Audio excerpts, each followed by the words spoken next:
Gary, first of all, I can ask you about West Wiggins. What is the final verdict? Yeah, I think he's when there's a sort of trauma in terms of an injury like that, there's usually a lot of swelling, and until that swelling goes down, then it can't be definitive in terms of scanning it. So I think he's still yet to have a definitive scan. We're hoping to find out. We don't think it's good. I think the initial sort of prognosis and the initial tests from the physio suggested it's something serious, but we'll find out definitively hopefully in the next few days. But of course the likelihood is, I think his loan was up in January, so he'd probably end up going back to Bournemouth for treatment, and we wish him all the best. So it's a real shame because it was a really, really strong performance. I thought for someone who hadn't played for a while to play that well in such a big game, to show that type of composure and character and actually get through the game. We thought that maybe 60-70 minutes we might have to do something about it because he'd struggle, and in 90 minutes he ends up getting injured, still breaking forward, has a shot, wins as a corner, and very unfortunate, I think he runs into Jedinak's leg and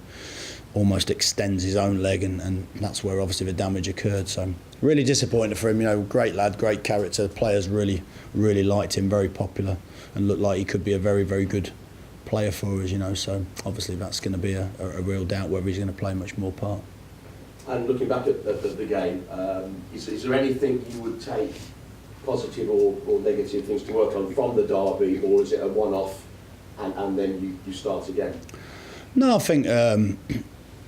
think you have to. Well, a bit of both. I mean, you take positives out of it, and what you try to do is you try to challenge the players to show those positives once again in a game that perhaps there won't be quite the same. Well, then undoubtedly won't be the same atmosphere. And it won't be quite the same meaning in some ways on the game, but at the same time, it's the same points tally for the game. It's just as important in my mind. And what we've got to do is we've got to try to make sure that we're mentally strong enough to go to Huddersfield and play with the same desire and will to win and quality at times that we showed on Sunday. So I think a little bit of both. I think that you view the things you did well, but you also challenge the players. You've got to now show it again, and that's Championship football. So like doing it once.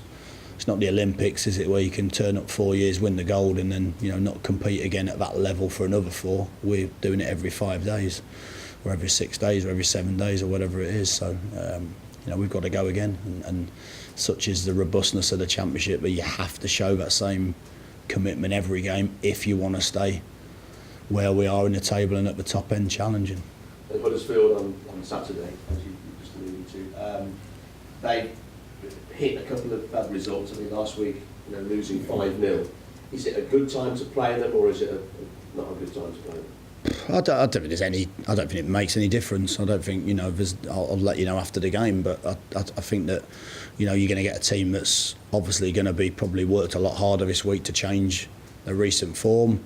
I'm sure we'll be incredibly determined at home where we've performed well and took good points tally to get back to winning ways. I think, like you say, they lost 3 out of the last 4. Obviously a heavy defeat to Fulham the last game, which was unlike them. But again, we're going to have to play incredibly well to get anything out of the game. I think they're a good team. They show a lot of energy. I think the other thing as well is, and I think in terms of media-wise, everyone's a little bit guilty, aren't they? That the likes of us, the likes of Huddersfield, are up around the top end of the league.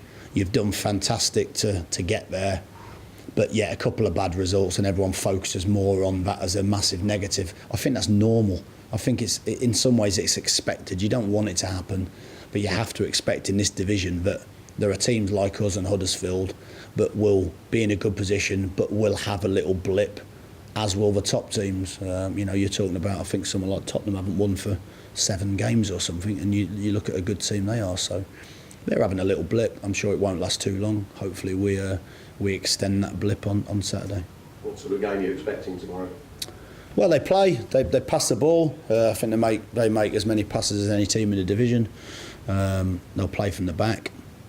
They typical German playing style of winning the ball back very high as soon as they lose it. You can call it whatever terminology you want, but they make it very difficult for any team to build a rhythm and to get into a rhythm on the ball. So we've got to work out ways to try to beat that pressure. We've got to work out ways to deal with some of that movement, and we've got to work out ways to exploit that, as we have done in many games of a similar style. So away from home, I think, even though we're really pleased with our record at the minute of only losing 3 games in 15, which I think is a really positive start to the first third of a season. But our away form's just come away from where we've been at our best, and that'll be something we want to get back to, performing a little bit better away from home. Apart from Royce, have you got any other injuries that will not give you as many options as you probably have? Yeah, we've got a few at the moment. It's quite a frustrating period. That I'm hoping that 3 trained today, but I'm not sure, and I'd say it's 50-50 that Specs, Glees and Robbo all had little knocks from the weekend, so not trained so far this week. So again, I'm hopeful. It's been a frustrating time because I think people have probably underestimated. Actually, I've not managed to pick the same team twice, very often, because I think we've had a lot of unsettled injury suspensions in the midfield area. Been very difficult to pair 2 together on a constant basis.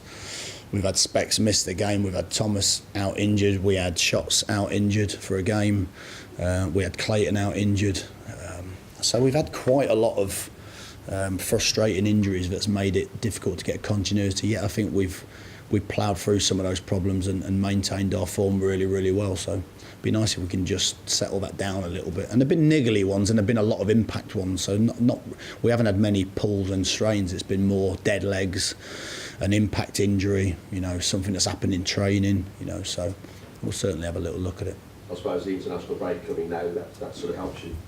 Yeah, hopefully. Yeah, I think it's a case of if we can get through this game positively, then once again we get a little breather.